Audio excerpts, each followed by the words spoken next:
I, a YouTube and Instagram nobody, carries around a kitchen scale.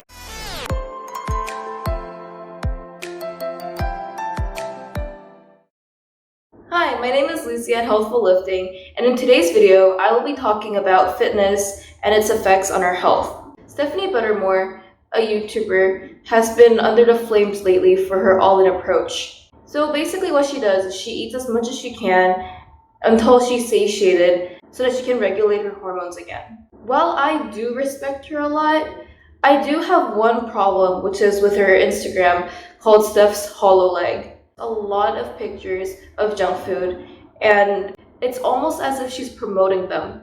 The only reason why I have a problem with this is that there are so many people who are following such a huge influencer and thinking that it's okay to look at food in only the hyperpalatability of it. But food should not only be looked at in terms of palatability, it should also be looked at in terms of nutrition. And for people who have really bad relationships with food, I personally do not like this approach. Nonetheless, I think that people do need to lay off on Stephanie Buttermore. I personally believe that she's doing this for herself, and I feel like nobody has the right to judge her for watching out for her own health just because they don't agree with it. Guys, she is trying to recover from amenorrhea, and with this condition, not only will you be infertile and not have children, but you will also develop osteoporosis, where your bone density might get so low to the point where your bones will shatter just by falling.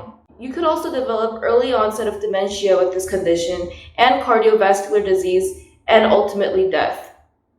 My other argument is, do you actually think that it is easy for someone like her to stop counting macros and calories? Even I, a YouTube and Instagram nobody, carries around a kitchen scale whenever I travel.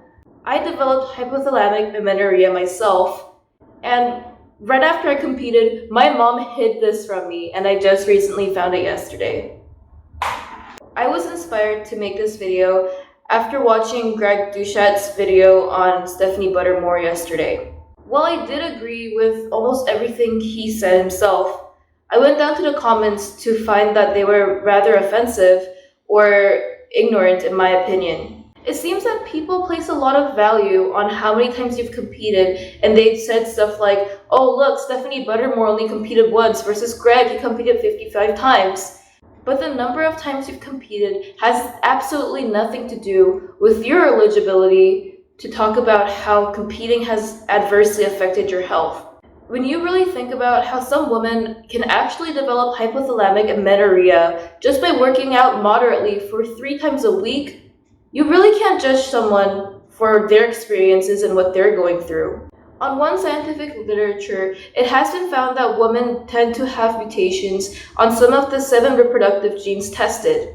So who are we to actually judge people based on their experiences just because they've never gotten lean enough, i.e. myself? So let me take you through the comment section, and I personally responded. I will be looking down at my screen, so excuse me for looking down.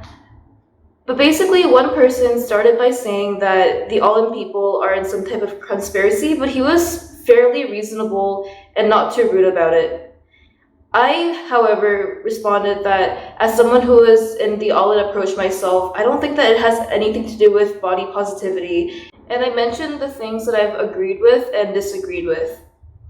And when this person asked me to point him to some literature or evidence that supports the all-in approach, I told him that although I don't have any specific literature evidence or scientific evidence that the all-in approach is the best approach, I gave him 3 sources in addition to the No Period Now What book, and said that while I do agree that there are doubts about this approach and it might seem a little shady, for people who are actually going through amenorrhea and are worried about their health, we're trying to do the best we can to get better as soon as possible. The more we wait, the more our bones degenerate and the more our brains degenerate. And I'm not about that life. However, one person responded, lol, you competed once and didn't even get competition lean. Someone needs to be brutally honest with you, woman, because you all coddle and hug each other. You're just weak. And to him, I responded, I agree with you. I didn't get competition lean. In fact, I discontinued the lean process when I realized that I had damaged my health. I most certainly respect pro bodybuilders who are willing to do whatever it takes to get there, but I personally value the fit in fitness more than aesthetics. I don't see how stepping on stage, knowing I am not competition lean, is considered a weakness. I also don't see how being concerned about my health over my physique is a weakness. I am a woman, yes, and as a woman, one of my functions is to reproduce. Amenorrhea not only takes that ability away, but it also takes away your health. I would rather be healthy than find that I can't have a family and that I'll die alone by tripping over the stairs and shattering my bones by early onset of dementia or by cardiovascular disease. You pick and choose your own battles with your body. To that response, he actually did not reply, and I just wanted to talk more about why I responded that way. First of all, taking care of yourself is not a weakness. Get that out of your head. The whole idea of fitness itself is to be fit. The definition of fitness, guys, is the condition of being physically fit and healthy, the quality of being suitable to fulfill a particular role or task, or in biology, an organism's ability to survive and reproduce in a particular environment. So why exactly is it that we consider being aesthetic, fit? Being shredded and lean, yeah, it looks great. It might actually indicate fitness for some people, especially if they are predisposed to being on the thinner side. But for a lot of people, if you're that shredded, your body is on survival mode. Your hormones start flipping out. And to be honest, athletes are only athletes because they are willing to transcend being human to achieve greatness. While this is super respectable, and I definitely look up to the discipline a lot of these people have, I personally do not agree with following your passion so much to damage your health to that level. At the end of the day, they are humans. For instance, boxers such as Muhammad Ali, he developed Parkinson's disease because he got hit on the head too much. And as you know, Parkinson's is a neurological disorder. Many marathon runners die from cardiac arrest, electrolyte imbalance, or heat stroke. I don't think that's a great way to die.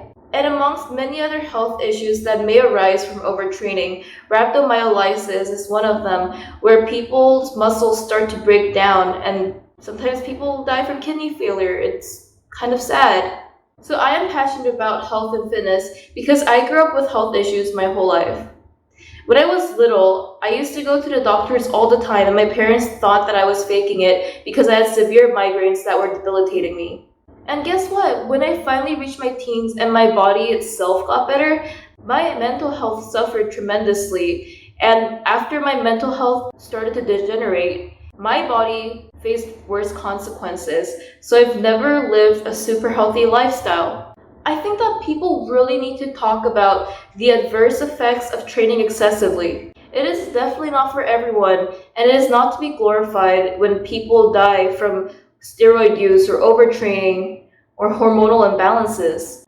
I think that what is important is that we focus on life outside of exercising and training and eating properly. I am a strong believer that training and nutrition should actually help benefit you in your real life, not make things worse. So that is my take on this whole all-in approach and battle between bodybuilders and people who are more catered towards being fit. Neither of you guys are wrong and neither of you guys are right. So that is it for today.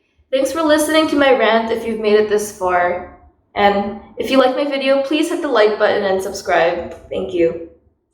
Thanks for watching. If you liked my video, please hit that subscribe button. Until next time, thank you.